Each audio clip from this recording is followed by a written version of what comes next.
On the evening of December 3, 2020, 26-year-old ICU nurse Caitlyn Kaufman was beginning her commute to her 12-hour shift at Nashville's Ascension St. Thomas Hospital. Somewhere along I-440, a passing vehicle opened fire, unleashing 6 rounds into her SUV, one of which fatally struck Caitlyn. Unfortunately, investigators were left with 0 leads until a massive reward increase sparked a tip that would break the case wide open.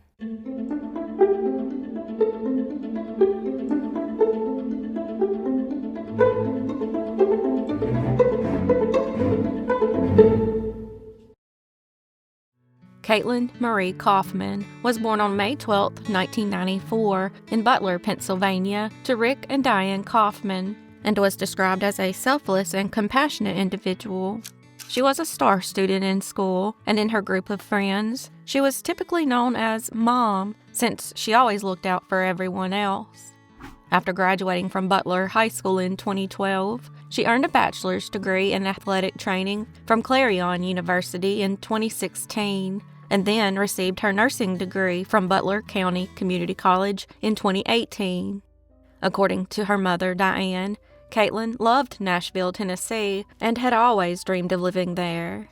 Once she had her nursing degree, she sought specialized residency programs to better prepare for work in the ICU and accepted a year-long residency at Ascension St. Thomas Hospital West. She excelled as a nurse, and in her first year in the program, she received 2 DAISY Awards, which is an international recognition program that celebrates nurses who provide extraordinary and compassionate care. Typically, millions of nurses are nominated each year, but only about 1 to 2% are honored with the award. In her spare time, she loved the water and spent a lot of her time boating, wakeboarding, and water skiing. Despite her love for Tennessee, she remained a die-hard Pittsburgh Steelers fan and tried her best never to miss a game. It's safe to say that her time in Nashville was going well, and by 2020, she already had a circle of friends, including her close friend, who had also moved from Butler, Pennsylvania. While she originally lived in the West Meade area of Nashville, she relocated 30 miles east to Lebanon, Tennessee in October 2020 to be closer to her friends, whom she referred to as her Tennessee family. Unfortunately, this significantly increased her commute time from 8 minutes to 45 minutes, and it was during one of those commutes that tragedy struck. On the evening of December 3, 2020, Caitlyn was headed to work as she had done many times before, but within a matter of seconds, her life changed forever. She left home at about 5:45 p.m. and called her mother on the way. They spoke for about 14 minutes before hanging up at 6:05 p.m. because Diane was walking into a store to do some shopping. However, when she called Caitlyn back 8 minutes later at 6:13, there was no answer. GPS data from Caitlyn's phone showed she had been traveling around 71 miles per hour until about 6:08 p.m. It's believed this is the moment someone opened fire on her car. After the shooting, her car began slowing down in the right-hand lane before coming to a stop along the guardrail in the emergency lane 18 seconds later. Even though it was rush hour, there were no calls to 911 and no witnesses ever came forward. When she didn't answer, her mother checked her Life 360 app, and that's when she saw her daughter's location on I-440 not moving, and panic set in immediately. But maybe Caitlyn's phone had died, and she had actually made it to work. But that little bit of hope was shattered when Diane reached out to Caitlyn's friend in Nashville, who confirmed she never arrived for her 7 p.m. shift at the hospital. Still not wanting to raise the alarms, thinking the app might just be glitching or Caitlyn had simply pulled over, they waited. But at 8:30 p.m., Caitlyn's friends and coworkers called Diane to inform her that Caitlyn had still not arrived for her shift. That's the moment her friend began driving to Caitlyn's location, but Sergeant Brian Thompson of the Metro Parks Police beat them there, arriving at 8:52 p.m. He was on his way home from work and just happened to see the car wrecked into the guardrail and thought he was pulling over for a routine wreck, not realizing he was about to discover the victim of a fatal shooting.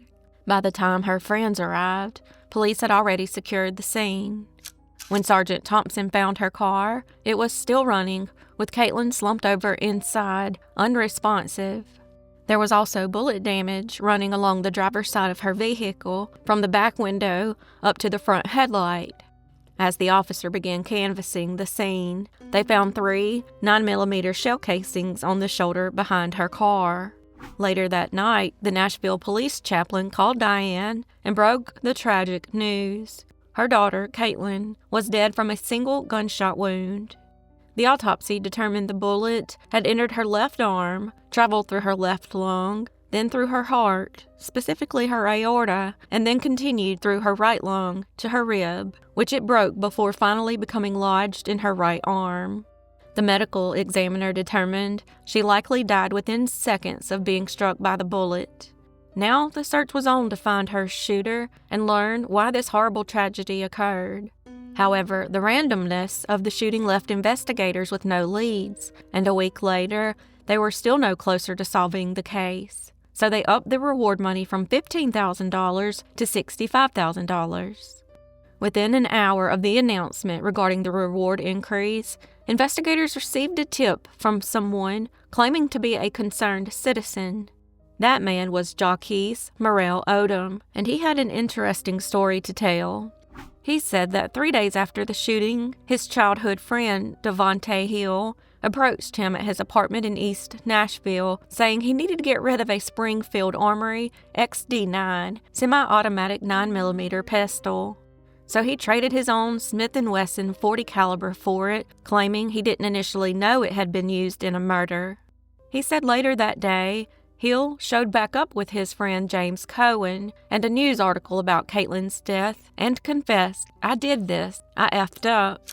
They then told what happened. He said he was a passenger in Cohen's vehicle and they were driving on I-440 when they claim Caitlyn cut them off. Cohen even allegedly told Jacques that, and I quote, "She shouldn't have done that shit." Hill said that Cohen slamming on his brakes startled him and sent him into a fit of rage. So they sped around her, and that's when Hill picked up the gun that was already sitting in his lap and unloaded 6 shots into Caitlyn's car.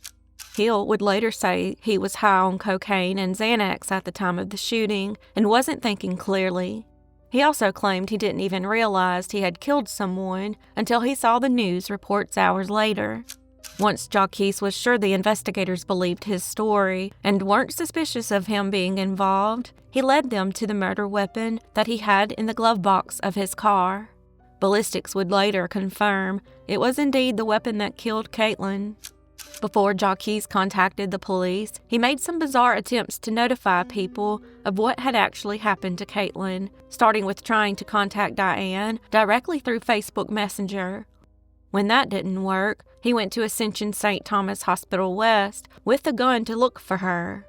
He knew she had been in town since she learned of Caitlyn's murder. His plan was to find her and give her the gun directly. However, hospital staff found his behavior strange and called the police. This is what led to a formal interview with investigators. Once investigators confirmed they had the murder weapon, Nashville SWAT raided Hill's East Nashville apartment on December 11, 2020, one day after receiving Jacques' tip. During the raid, they located Jacques' Smith & Wesson under Hill's mattress, which he'd been sleeping on. While his arrest was quick, Cohen would remain at large for another month before finally being arrested at an apartment complex in Antioch, Tennessee on January 12, 2021. When he was arrested, they found a large amount of fentanyl and Xanax, as well as 2 firearms. During the first hour of Hill's interrogation, his story shifted multiple times. He first lied and said he was in Atlanta with a woman on the night of the murder, but when investigators poked holes in his story, he began to shift the narrative more toward the truth. This time, he acknowledged being in the car that killed Caitlyn, but claimed he was driving instead. He then gave investigators a random name of the person who actually pulled the trigger. When shown a picture of James Cohen, he claimed he didn't even know who that was, despite them being cousins. During the same interrogation, he eventually broke down and implicated himself in the shooting. He also admitted he lied about Cohen being the driver because he was trying to protect him. Once they had the confession, Devontae Hill and James Cohen were charged with first-degree murder. Before Jacques could testify, he was also arrested on a string of gun, theft, and drug charges shortly after collecting a portion of the reward money. When he did testify, he was brought in a jumper and shackles. Thankfully, it didn't hurt his testimony, and in January 2023, a jury found Devontae Hill guilty of second-degree murder, and he was sentenced to 25 years in prison. Cohen, on the other hand, was acquitted of all charges, mainly because the shooting was a moment of rage that he had no hand in. However, he wasn't released from jail because he was already a convicted felon who was found in possession of drugs and firearms. As of 2023, the U.S. Attorney's Office says they plan to prosecute him in federal court, where he could face up to 25 years if convicted. In Caitlyn's honor, Butler County Community College in Pennsylvania named a simulation observation room in her memory and placed 3 commemorative branches outside the Victor K. Phillips Nursing and Allied Health Building. Her mother, Diane, has dedicated herself to preserving Caitlyn's memory through an education legacy project and legislative changes, such as the Kaufman Interstate Safety Act, which has led to significant safety updates on Tennessee highways. To this day, she remains active in true crime and survivor communities, often encouraging others to simply be kind as part of the healing process.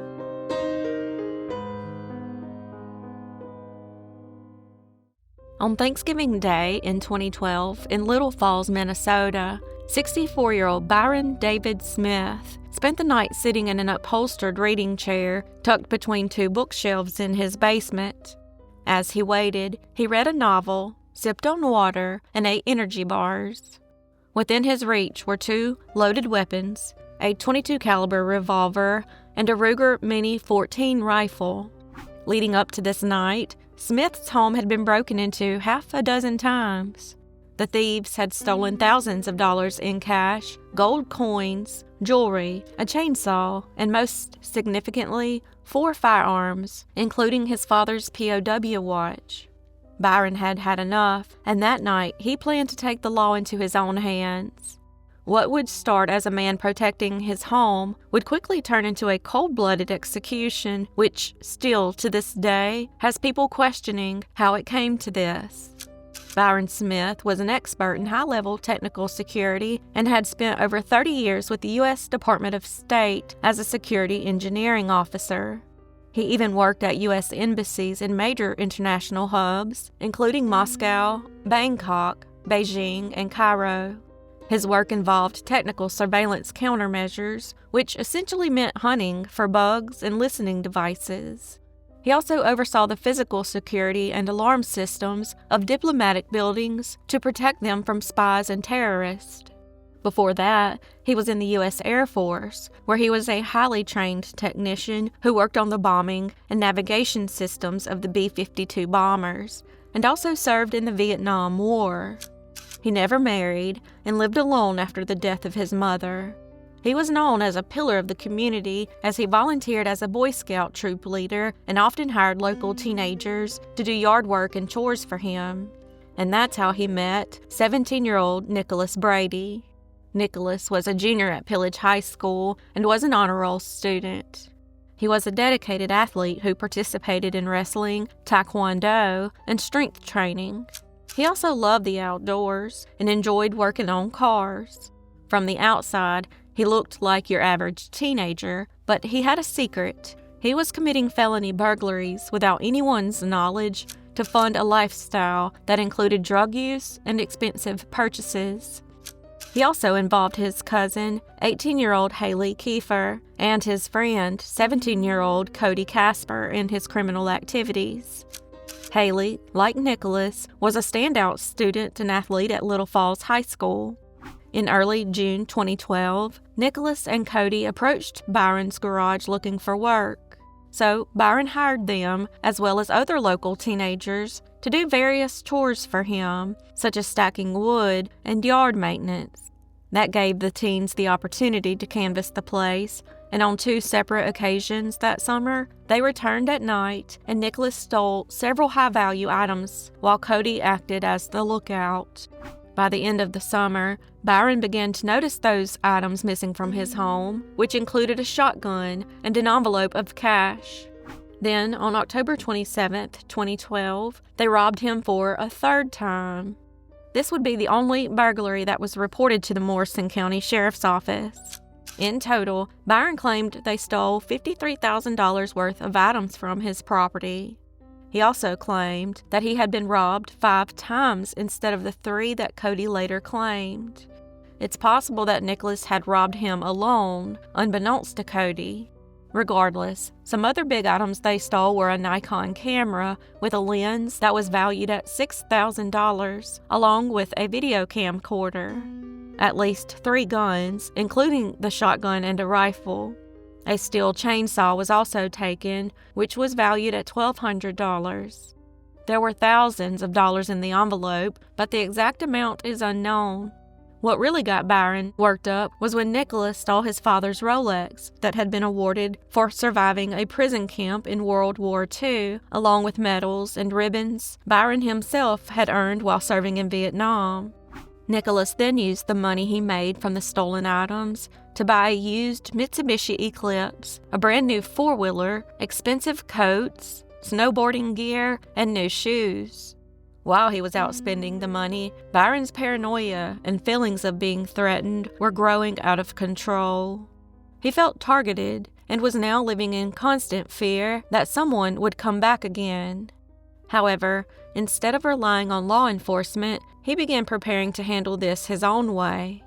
He first installed an extensive security system with 4 exterior cameras to monitor his property from his basement chair. In addition, since Nicholas stole his guns, he went out and bought a .22 caliber revolver and a Ruger Mini 14 semi-automatic rifle. He then wore a holster with the revolver in it at all times, even when inside his home. Then came Thanksgiving Day 2012. Byron was determined to put a stop to the burglaries once and for all and began setting up his trap. At 11:25 a.m., he moved his red truck from his driveway and parked it in front of a neighbor's house down the street to make his home appear as if no one was home. He then returned to his property on foot and entered through a rear entrance to avoid being seen. He unscrewed the light bulbs in the basement ceiling so that anyone coming down the stairs would be forced to descend into darkness while he remains hidden in the shadows. He then sat in the upholstered reading chair tucked between 2 bookshelves, positioned specifically to face the side of the basement stairwell. At noon, he turned on a digital audio recorder and placed it on a bookshelf near his chair to capture the event, and made sure both his guns were in reach.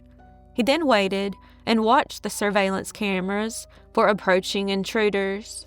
Meanwhile, Nicholas and Haile had spent the previous night at a friend's apartment and left around 11 a.m. on Thanksgiving Day. Haile told her sister that they were heading to Nicholas's parents' house and would meet later at their grandmother's house for a larger celebration. The drive was only a few miles away, but they never arrived. They instead went to Byron's home to see if he might be away for Thanksgiving, unaware of the trap that had just been laid. Around 12:30 p.m., Nicholas and Haile are first captured on Byron's surveillance cameras casing the property. Byron was also seen peeking through windows and trying various doorknobs. 8 minutes later, he notices one of the 4 hidden cameras and turns it to obscure its view. This is the last time he is caught on camera. He then broke a bedroom window and went inside.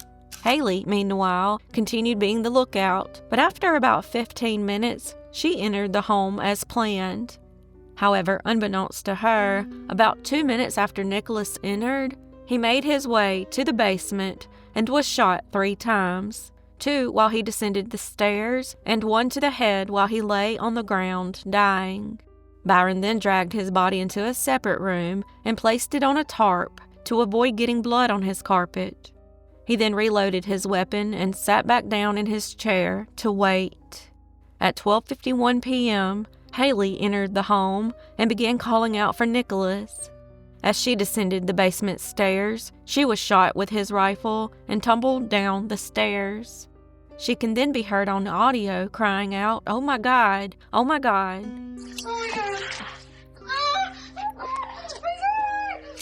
He then switched to his revolver and fired more shots, including a final one under her chin. In total, he shot her 6 times. He then left their bodies in his basement for the next 24 hours because, according to him, he didn't want to bother the police on Thanksgiving and screw up their holiday.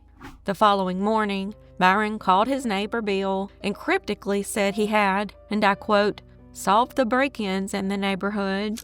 He then asked for help finding an attorney. The neighbor, now suspicious, called the authorities and alerted them that he thought something was wrong. Meanwhile, when Nicholas and Haile had failed to show up for multiple Thanksgiving dinners, their families had grown concerned and began searching for them. They spent the night and the following morning driving up and down back roads and highways, checking ditches and hospital records. At one point, they even raced to the scene of a red car accident in town, fearing it was Nicholas's red Mitsubishi. By Friday afternoon, November 23rd, their families officially reported them missing. Around the same time, someone had noticed Nicholas's car parked down the road from Byron's home and reported it as suspicious. When deputies arrived at Byron's home, they found him in his driveway with his hands up, immediately admitting he had shot 2 intruders the previous day. He then led them inside his home, first to the smashed bedroom window to show how the teens entered. He then escorted them to a side office in the basement where their remains were wrapped in tarps and piled on top of one another. That's the moment when officers felt something more than self-defense might have occurred here. They also noticed the unscrewed light bulbs and Byron's comments, such as him saying he fired more shots than he needed to, and he described the final shot as, "And as much as I hate someone, I don't believe they deserve pain. So I gave her a finishing shot under the chin up into the cranium." But the holy grail of evidence was the handheld digital audio recorder that had captured the entire incident. Before the break-in, it captured Byron either calling a law office or rehearsing exactly what he would say to an attorney to set up an appointment. "Bruce, stop by tomorrow morning. No rush, but as soon as convenient. Can you do that? Park 100 yards north of the corner and walk in from the west. I realize I don't have an appointment, but I would like to see one of the lawyers here." Shortly after the shootings, he was heard in a near whisper calling the teens vermin and social mistakes. "Of course, I'm safe now. I don't see them as you. I see them as vermin. Mistakes. Problems. I refuse to live in fear." He also claimed he was performing his civic duty and that the law enforcement system wasn't capable of handling burglaries. Byron ultimately said he killed them because he feared they would receive light sentences and seek revenge on him. He commented, and I quote, "I cannot live a life like that." The same day the bodies were found, Byron was arrested and charged with 2 counts of second-degree murder. However, in April 2013, a grand jury indicted him on 2 counts of first-degree premeditated murder. This shift was because they believed he hadn't just overreacted in self-defense, but had actually lain in wait to execute the intruders. Part of the investigation also involved trying to close burglary cases. This is how they learned that Nicholas had burglarized a retired teacher's home the night before he was killed. They also learned that he and his sister had pawned the gold coins that he had stolen from Byron. Unfortunately, had Byron reported every incident to the police, this was probably the moment that Nicholas would have been caught and prevented this entire tragedy. When the trial for Byron began, the judge strictly ruled that previous bad acts by Haile and Nicholas, including the other thefts and drug possession, were inadmissible in court because Byron did not have that information when he took their lives.